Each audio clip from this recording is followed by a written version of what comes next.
Pelicans lose to the Boston Celtics 104-92. Just me tonight. Going to be a quick 15-20 minute recap, but we got to talk about it. Let's do it. Took away. Gas for this. Get your money's worth now. Presented to you by the Birdsall Lawfirm, the official injury lawyers of Pro Pels Talk Located 918 Poydras Street by the Superdome. Give them a call at 504-523-5413 if you or somebody you know has been involved in an accident. The Birdsall Lawfirm, the official injury lawyers of Pro Pels Talk. So Celtics, like, first and foremost, like, they're the best team in the league, hands down. They are the best team in the league, and I think they have one of the best coaching staffs in the league. They have one of the best players in the league. They have one of the best supporting casts in the league. Like, they are truly incredible. They can switch 1 through 5. They have shooting. They have inside post presence. They have leadership. They have veterans. They literally have everything. I'm not mad about the loss. Like, coming into today, I was without Brandon Ingram. I was just hoping it would be a back and forth game. I would like to see a little bit of fight. And I thought that they showed that in certain aspects of the game. Let's go back all the way to the first quarter. I thought the first quarter was coached very well. I thought the substitution packages made sense. The pace of play made sense. I thought that they made JV early on. They made JV an option. They were playing through the post. They were going inside out. The ball was moving. Zion got going early. They were shooting the three. So we're going to start there. And I can't stand it. Drives me crazy with the Jonas Valanciunas, Larry Nance thing. I don't understand starting Larry Nance in the second half. I'll never understand it. I think it makes no sense. So early on, the Pelicans, the ball was moving. Zion Williamson was getting layup after layup after layup. He was getting fouled. They were playing through JV. I thought Jonas did a great job. I thought he was fine. I thought they limited Kristaps Porzingis. I thought the Celtics were kind of out of sorts. Defensively, the Pelicans were fine. They were missing, they were forcing bad shots. They were getting rebounds. And they were up 21-13 at the 6-minute mark. And then they subbed in Larry Nance and they closed the quarter fine. What I didn't understand, though, is why take JV out when that group's got it going? Clearly they got it going. They have 21 points in 6 minutes. I think Zion's 4-4 from the field. CJ's got it going. Jonas is doing fine defensively. Like, you're holding a really good offensive team to 12, 13 points. They were fine. I don't understand making that substitution when you know that group's got it going, which will then lead to my next point. I thought the turning point of this game was with 32 seconds left in the second quarter. And I'm going to break it down for you here in a second because look, I don't mind the 2-for-1 if it's done correctly. So there's 36 seconds left.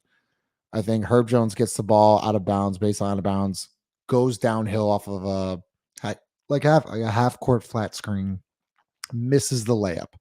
Okay. Herb falls down. Now the Celtics are in transition 5-on-4. They get a dunk. Come back down. CJ goes really early in the shot clock. I'm talking like 8 seconds left. Bounces it to Larry. Larry gets blocked by Kristaps. They come back down. Celtics come back down. Derek White hits a 32-footer. Right there, a 5-0 swing.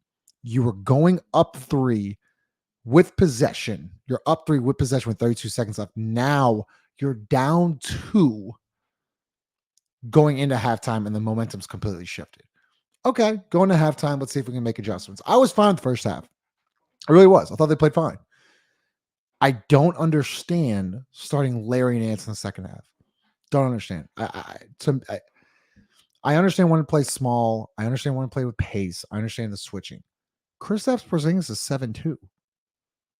So what did the Boston Celtics do in the second half? They saw Larry Nance, or they just put Kristaps in the action, or they fed to him the high post, and he was just getting shot after shot or layup or whatever. Boston got to do whatever they wanted. They were doubling. They're rotating the basketball. I didn't understand. Like, JV wasn't losing his matchup with Kristaps Porzingis. He was fine. But then you put in Larry Nance, an undersized 4, and Kristaps could have done just whatever he wanted. And the Celtics exploited that the entire second half. And that's what the Celtics do. Like, they're going to put you in disadvantages. I understand that. But you got to give yourself your best chance here. I thought Jonas tonight should have played more than, let's see. Let's check the box score. I think he got 15 minutes tonight. He had 2 points, 1 of 5 from the field. They're just so quick to go away from Jonas for no good reason, especially in the third quarter. They scored 11 points. Like, I could tell first 2 minutes, 3 minutes of that second or that third quarter, they didn't have it.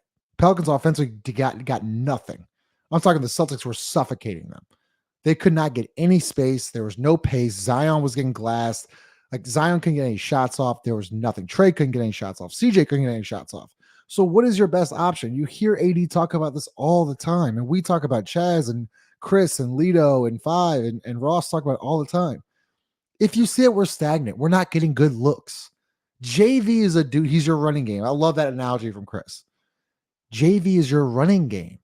Just go into the post, play inside out like you did in the first quarter. If they're going to double, great. If not, let's play one-on-one with Kristaps.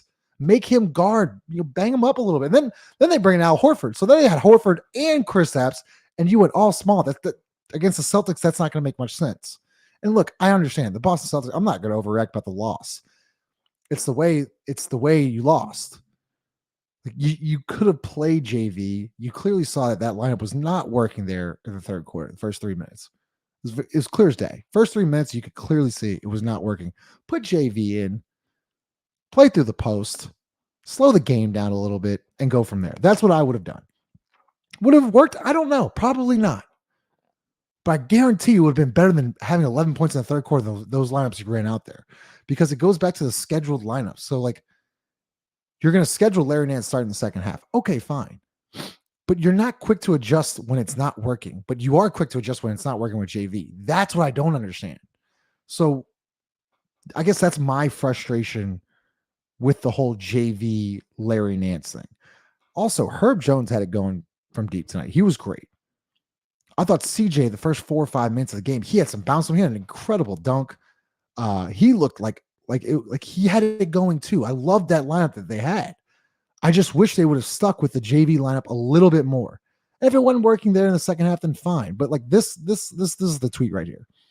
Keith Smith at NBA. And I think he's a big boss. I think he actually writes for the Celtics for Boston.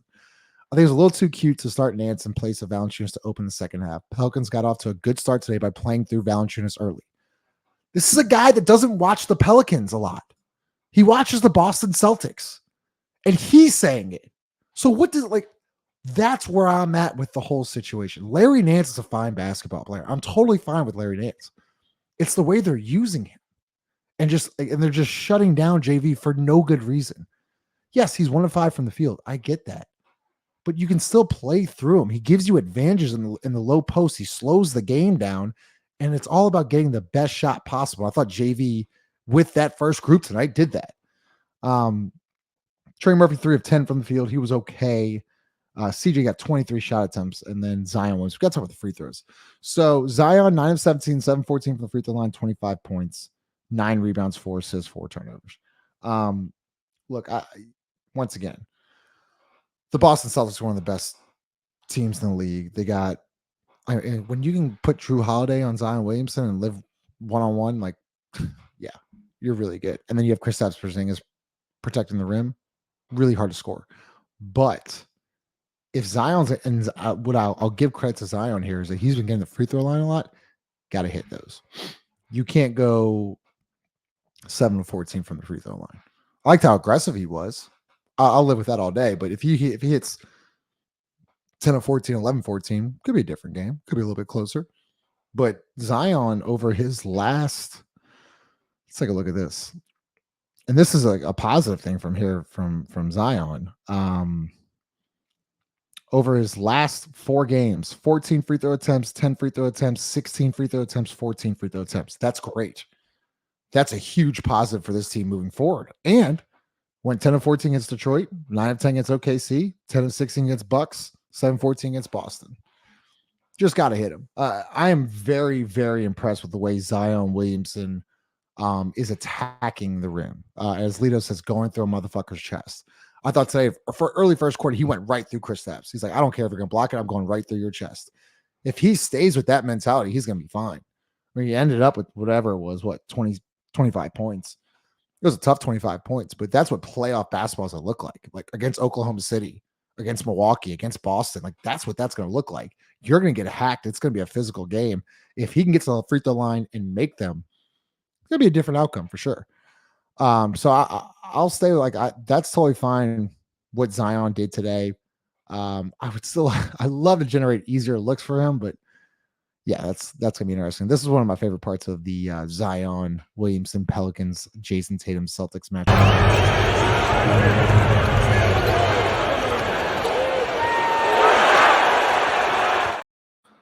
So it's funny. Skip Bayless went on his whatever show and says that Zion Williamson's not rebounding enough. And early on this year, I was that guy. I was like, he's not rebounding because if you're not gonna play defense, well, then you got to at least rebound.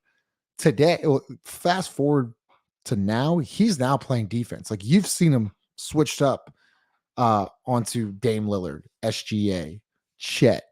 Let's keep going down like Jimmy Butler, Paolo Banchero. Like he's been matched up with these guys, and he's won these matchups today.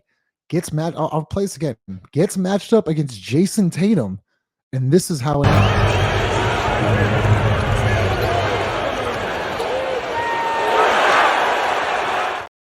Like early on, teams were trying to hunt him, right? I think Larry Nance, even this is from Schmidt's video, talk about the pigeon, right?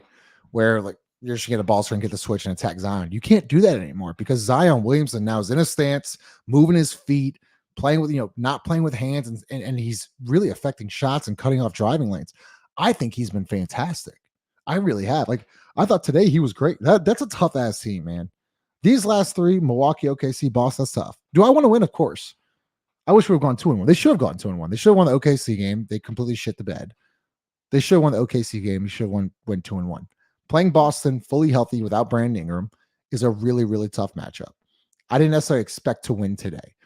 But if Zion Williamson start giving this effort and getting to the free throw line like this, it's going to be hard to stop this team. It really is. I'm truly... It's always hard to talk positive in a loss. There's always negatives. Obviously, we're talking about the JV stuff, but I saw some good things today. I really did. Now, moving forward, can you play like this when Brandon comes back? That's going to be the big question. I hope they can. This team needs Brandon Ingram. Like, don't get me wrong. But I do think that with Zion Williamson, this type of effort, and then you have CJ McCollum as the third option, this team can be good. But it's going to be interesting when Brandon comes back. We'll see about that. So let's get back to the Kristaps Porzingis thing. Because first off, props to Joe Mazzulla and his coaching staff and Sam Cassell. Even Jared shouted that out earlier today. Like Sam Cassell, like they have one of the best coaching staffs in the league, maybe the best. And they hunt mismatches at will. Whatever mismatch they see, they attack. Today it was Kristaps Porzingis. They played through Kristaps Porzingis. We had a double off of it, and it was swing. I mean, how many times you see Jayson Tatum go to Jaylen Brown go to Derek White, Sam Hauser, whoever it may be? They can stretch you out 1 through 5. Al Horford. Oh, Al Horford has a mismatch in the paint. Give it to Al Horford. They are a really, really good basketball team. Like I think they are the best team, clear-cut favorites to win the NBA championship. So I'm not going to be tripping about today's game. I think though, you can learn something from the Celtics because they exploit the mismatches. That's all I'm trying to say is that if you could just, if you look at the mismatches today, JV not against Porzingis is not necessarily a mismatch, but what have teams shown you in the past that they're going to double the post? And we talked about this on the last stream. If you play JV and they're not doubling, we got one-on-one. And I like those matchups with Kristaps Porzingis. That's my mismatch there. If they do double, then you have that rotation 4-on-3, and you saw it multiple times tonight. Perfect segue into Dyson Daniels. Dyson was whatever tonight. It was a mixed bag. I actually thought he was fine the first half. He was bad in the second half. The first half, though, Dyson Daniels, who's not known to be a shooter, how many times did he simply just pump fake, drive, and we were getting advantages? All simply because of Jonas Valanciunas and playing through the post. That's why I wanted to see more of JV there in the second half, which they didn't do. And then Dyson's got to shoot the ball. He's got to shoot the ball. I was talking with Chaz in the group chat. Like, if you're not going to shoot the ball, then you can't really play, right? Because you're just going to get sagged off. It's kind of like the Larry Nance thing. Like, at least Larry shot tonight. I think he went 1 of 3 from deep. There was a play there in the third quarter where Dyson Daniels in the right corner, wide open. I mean, there's no within 15 feet of him, and he just passes it up. Then he has a drive. He's got the clear layup, floater, whatever it may be, dumps it off, turnover. This is the problem with Dyson. Dyson is special defensively, incredible. He stopped 2-on-1 by himself today. Like, I thought he did great defensively. Offensively, though, in the playoffs, the game plan's be like, well, number 11 comes in, help all the way out. You know who that's going to screw?